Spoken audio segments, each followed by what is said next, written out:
Hello, hello, hello. So it's Sunday. I'm CJ. This is Miles. You're just going to have to ignore, I think that's my laundry in the background. But I couldn't not talk about this because we're talking this week about testosterone and feelings and emotions and being able to cry or not. That is something that I want to talk about. One, I want to talk about it because my experience since I've been on T. And then the other is that we really have to discuss how we talk about this. And I'll get into that in a minute, but there's a bit of a rant. Coming up, so be warned, Miles is also here to make me seem more lovable than just being a cantankerous old human. I've always been really comfortable, weirdly, with my emotions. Not like all of the time. I'm a joyful crier, and that's really the only time that I've ever been like okay about crying in public. So, you know, like I don't care if it's on a plane or if I'm like sniffling away or any of those kinds of things. Like I'm totally not, I've never been fazed about doing that. I've cried at art galleries, I've cried at gigs. I've cried at films a lot. I've cried at plays and musicals. Like, so I just kind of feel it. And it's that emotion of like, okay. And I noticed immediately from my first T shot, I lost that ability, particularly in public. I've been on T 5 months. And in that time, I think I've maybe cried 3 times. And I fundamentally, like, this has been the case since literally my first shot. Since about 3 days after, like, instantly, I could not cry. And it's not that I haven't wanted to. The emotion has been a really weird one. Like, I felt like, oh my God, this is where I would usually cry.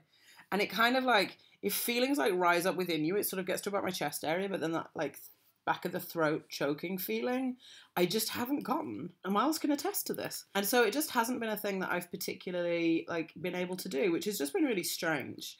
And it isn't that like I haven't felt sad about things or I haven't had a hard time. That being said, I haven't noticed that I'm particularly more aggressive or that I've been angrier or any of those kinds of things. And I wonder partly if that might be to do with the antidepressants that I'm on, but given that they're more for anxiety.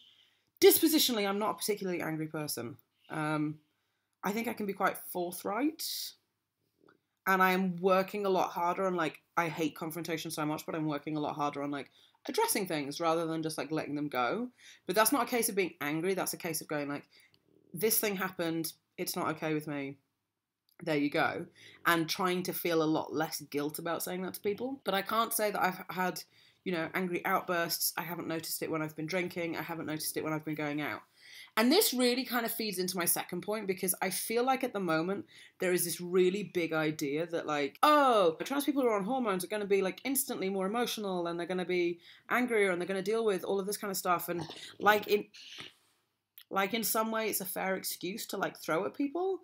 And I don't buy that. I don't like it. I think it's a kind of shoddy way to talk about human beings. Because, yeah, I think there are times where hormones and whatever can mess you up. But that's not going to be true for everybody. I've had it where somebody has kind of used it as an excuse to, like, dismiss a thing that I've said. Because they're like, well, like, CJ's on hormones, so they're just really angry these days. And, like, I'm not, and I know I'm not. And to do something like that is such a weird kind of gaslighting situation. Because I also grew up in quite an angry environment, so I think I'm really conscious of, like, keeping a lid on emotions like that. I'm much more inclined to be deeply sarcastic and then, laugh about it for forever. But I do think that we need to steer clear of, like, oh, people are really irrational, they're on hormones. Because we are, but bodies get used to things and they change. And that then starts to really diminish, like, something that's like super important. Being on T for some people is a really, really big deal and you have to wait a really long time for it and it's great to have it. But then also like in giving somebody the thing that they really want, it's kind of shitty to be like, yeah, this has also turned you into a completely different person.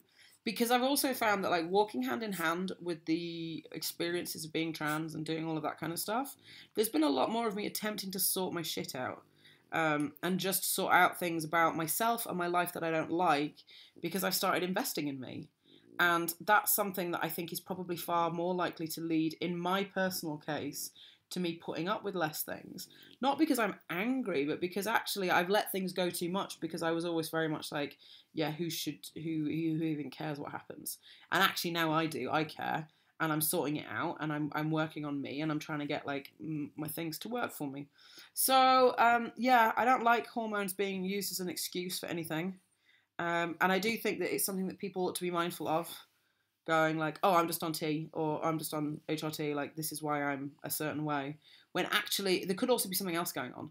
Like I said, I don't know how much my moods would be different if I wasn't on the anxiety meds that I'm on. So maybe they kind of like quash some of that. But I like to be mindful in general. I don't like these kind of sweeping.